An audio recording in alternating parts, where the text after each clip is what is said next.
Bismillahirrahmanirrahim. Assalamualaikum warahmatullahi wabarakatuh.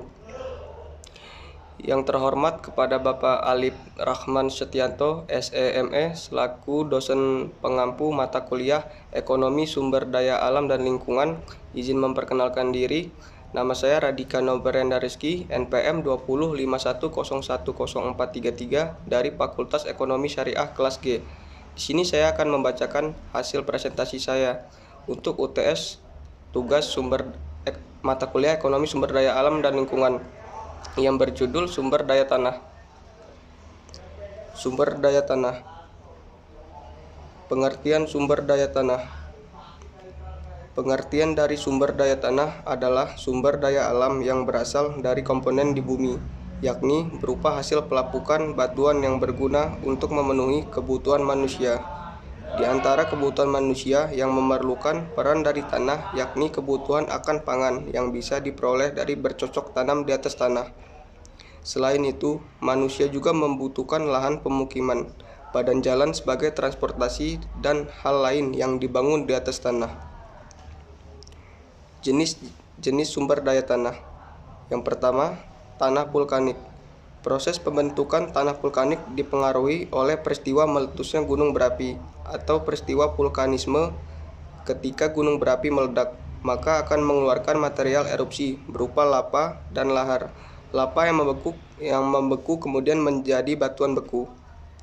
Yang kedua, tanah tersier. Tanah tersier ini disebut juga dengan tanah yang bahan induknya bukan vulkanik. Artinya, tanah tersier tidak dihasilkan dari material erupsi gunung berapi. Yang ketiga, tanah organik. Tanah organik merupakan tanah yang berasal dari endapan bahan-bahan organik. Tanah jenis ini dibagi menjadi dua, yakni tanah gambut dan tanah humus. Proses terbentuknya tanah gambut dipengaruhi oleh pembusukan bagian-bagian tumbuhan di suatu tempat yang selalu digenangi air. Sifat-sifat sumber daya tanah. 1. Jenis sumber daya tanah antara suatu wilayah berbeda dengan wilayah lainnya. 2. Potensi sumber daya alam tanah bergantung pada pengelolaan tanah itu sendiri. 3. Sifat dari sumber daya tanah adalah tidak pernah habis karena tanah termasuk dalam siklus batuan. Pelapukan batuan akan selalu menghasilkan tanah. Manfaat sumber daya tanah. 1. Menyediakan unsur hara bagi tumbuhan. Keberadaan unsur hara sangat diperlukan bagi pertumbuhan tanaman. Jika suatu tanah atau lahan pertanian mengandung banyak unsur hara, maka hasil panen dari lahan tersebut dapat meningkat. 2. Menyediakan bahan makanan bagi mikroorganisme yang tinggal di dalam tanah. Tanah adalah tempat tinggal mikroorganisme pengurai atau detritivor. 3. Menjadi bahan baku produksi. Tanah yang mengandung batu lempung bisa diolah menjadi batu bata dan berbagai jenis kerajinan gerabah.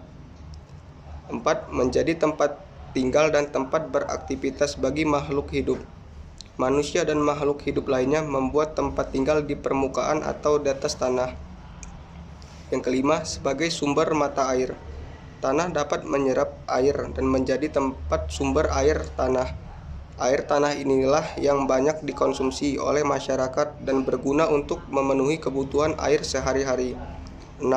Menyimpan mineral bernilai ekonomis tinggi. Lapisan tanah yang jauh dari permukaan banyak mengandung mineral, minyak bumi, gas alam, dan hasil tambang lainnya. 7. Sebagai sumber pendapatan. Selain hasil penjualan kerajinan berbahan tanah, tanah kapling juga diperjualbelikan. Tanah sudah menjadi aset berharga yang nilai ekonomisnya selalu naik dari tahun ke tahun. 8. Menjadi material bahan bangunan. Tanah pasir yang dicampur semen biasanya digunakan untuk membangun rumah. Selain itu, tanah juga dapat dipergunakan untuk memperluas daerah atau membuat pulau-pulau buatan. Kesimpulannya, sumber daya tanah adalah sumber daya alam yang berasal dari komponen di bumi, yakni berupa hasil pelapukan batuan yang berguna untuk memenuhi kebutuhan manusia. Di antara kebutuhan manusia yang memerlukan peran dari tanah yakni kebutuhan akan pangan yang bisa diperoleh dari bercocok tanam dan melakukan segala segala kegiatan aktivitas di atas tanah. Mungkin itu saja yang dapat saya sampaikan. Jika saya ada salah, saya mohon maaf. Kepada Allah saya mohon ampun. Saya tutup. Wabillahi taufiq wal hidayah. Wassalamualaikum warahmatullahi wabarakatuh.